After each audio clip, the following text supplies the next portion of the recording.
Welcome to my channel. Today we will be talking about the topic given.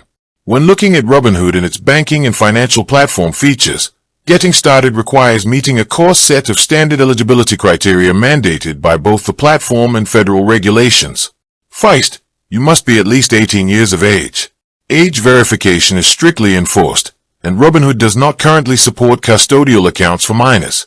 Second, you need a valid U.S. Social Security number. Individual taxpayer identification numbers, or ITINs, are not accepted for account creation. Third, you must have a legal residential address located within the 50 United States, Puerto Rico, or the U.S. Virgin Islands. Active U.S. military personnel stationed abroad may also qualify under specific exemptions. Additionally, you must be a U.S. citizen, a permanent resident, or hold a valid U.S. visa. Keep in mind that visas from countries subject to Office of Foreign Assets Control sanctions are generally ineligible.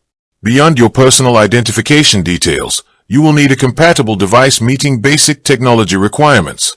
Robinhood's mobile applications run on iOS devices supporting version 16 and newer, as well as Android devices running version 7 or later. You can also access the platform through most standard web browsers. To fully utilize and fund your account features, you must also have an external U.S. bank account available to link for transfers.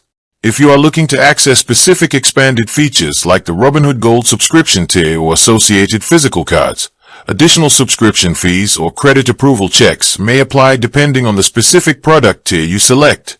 Meeting these foundational guidelines ensures you can successfully pass identity verification under the USA Patriot Act and start utilizing the app services. With that being said, thank you for watching. For more finance videos, kindly check my page. Please like, share, comment and subscribe to my channel. Thank you.